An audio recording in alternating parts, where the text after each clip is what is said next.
Bonjour, bonjour. On est le samedi 28 juillet, il est un peu plus de midi, et je m'apprête à partir à la gare, direction le sud de la France, plus précisément les Issambres. En fait, je vais rejoindre ma famille pour une semaine de vacances, et c'est une super occasion pour moi de découvrir un nouveau département, une nouvelle région, une nouvelle zone de la France. Et donc je pense que ça peut être plutôt cool.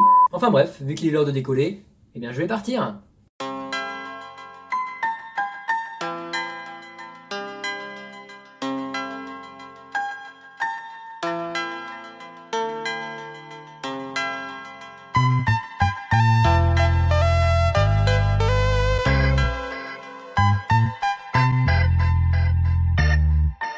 C'est parti pour 6h30 de trajet.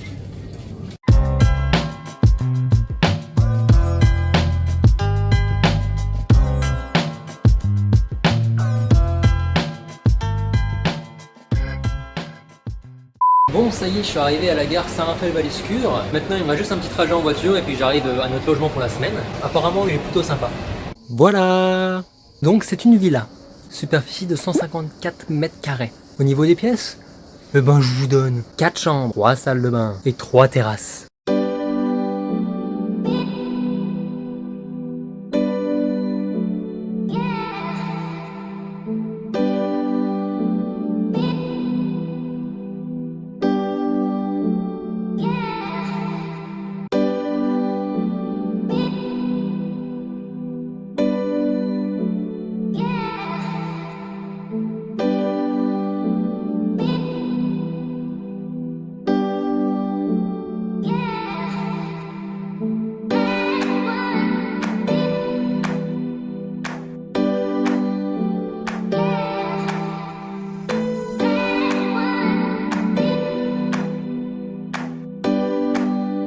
Et c'est pas tout, il y a aussi une piscine.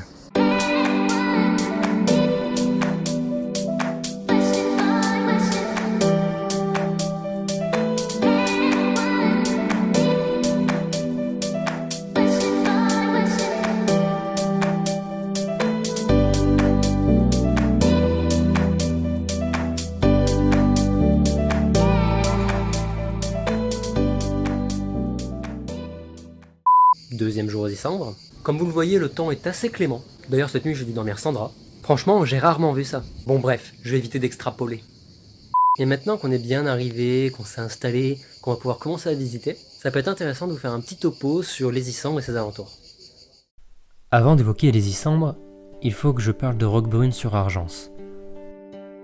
Cette commune était autrefois un village médiéval, construit vers l'an 1000 autour de son castrum, une butte rocheuse qui permit la fortification du château et des alentours. L'enceinte fortifiée était alors délimitée par le portalet, qui était la porte principale du village. On peut aujourd'hui observer ce style médiéval en se promenant dans le village. On peut d'ailleurs, dans certaines rues, trouver des équipements publics à l'ère ancien, entourés de bâtiments à l'aspect moyenâgeux.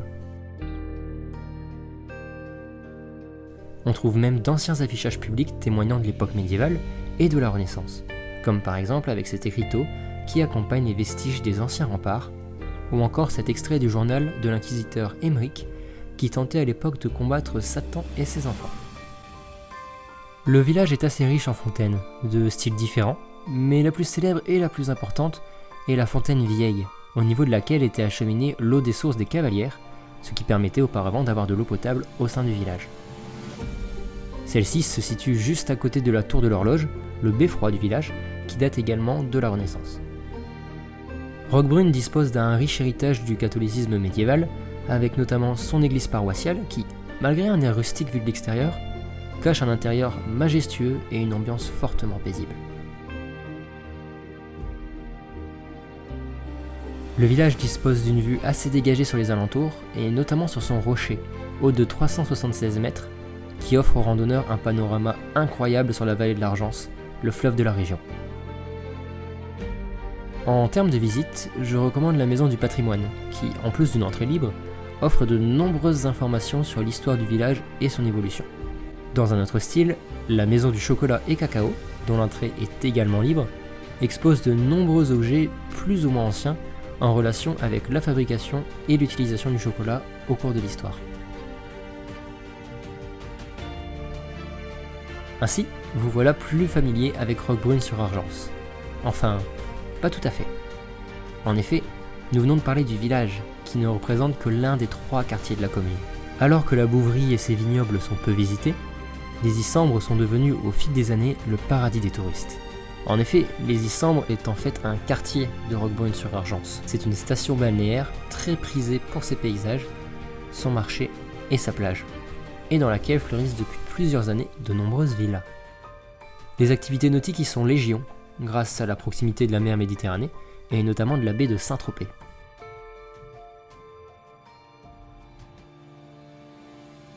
Cependant, malgré une importante fréquentation de la part des touristes, la zone est parfaitement ancrée dans son environnement, comme en témoignent les différentes forêts qui entourent la station, mais également la présence de nombreux animaux, tels que les sangliers, les lézards ou encore les grenouilles.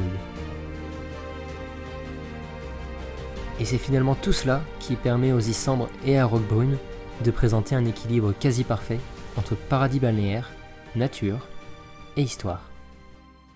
Dans la semaine, on est allé visiter Grimaud, qui est un village de 4000 habitants situé à environ 30 minutes des Issambres en voiture. Et en fait, Grimaud, c'est un village médiéval qui, comme pour Roquebrune, s'est construit vers l'an 1000 autour de son castrum, dit castrum de Grimaldo. C'est une commune reconnue au niveau national, avec quand même plus de 4 millions de visiteurs à l'année, et plusieurs monuments inscrits au titre de monuments historiques, comme les ruines de son château féodal et son église Saint-Michel. D'ailleurs, il y a une chanson de Laurent Voulzy qui est sobrement titrée Grimaud. Je mets des gaz, 300 chevaux, on m'attend là-haut, et je roule, elle pleure à Grimaud. Ce jour-là, on en a profité pour visiter Port Grimaud, la marina de Grimaud, qui a été construite à partir de 1966 par l'architecte alsacien François Speume. C'est en fait une cité lacustre dans laquelle tout est accessible à la fois par la voie terrestre et la voie aquatique, avec de nombreuses places pour amarrer les bateaux. Elle est constituée de 12 îles, séparées par des ponts, accompagnée de 2400 logements et presque autant de places de bateaux. On comprend alors assez facilement d'où elle tient son surnom de Venise provençale. Du coup maintenant, je vous propose un petit florilège de ce qu'on a pu visiter ce jour-là.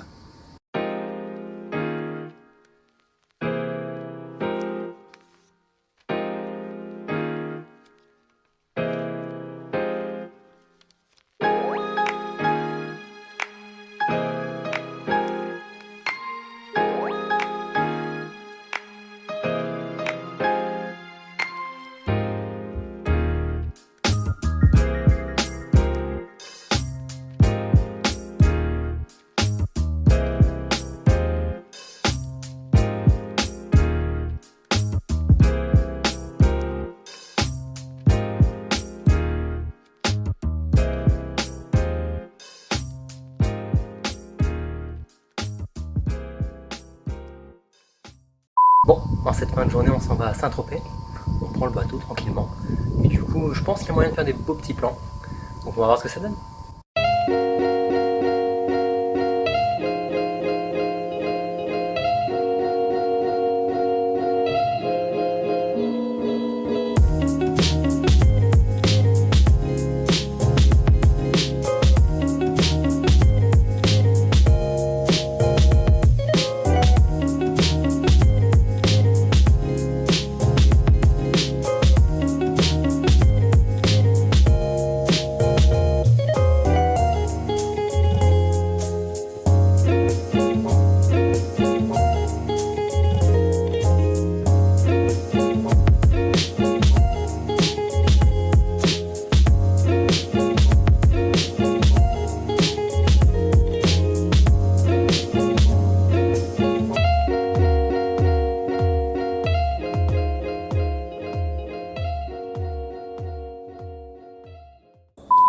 Voilà, en cette belle soirée bien chaude, cette semaine de vacances aux Issambres touche à sa fin, et du coup cette vidéo aussi. C'était une semaine franchement bien cool, il y avait un bon mix entre la détente et les visites, les activités, tout ça. Et je suis content parce que j'ai vraiment visité pas mal de choses, il y avait des trucs vraiment intéressants, vraiment jolis à voir aussi. J'espère que j'aurai bien réussi à retranscrire ça dans la vidéo, et que ça vous aura plu, tout simplement. Et pour bien terminer cette vidéo, je vous mets les derniers plans que je vais filmer avant mon retour dans le Nord.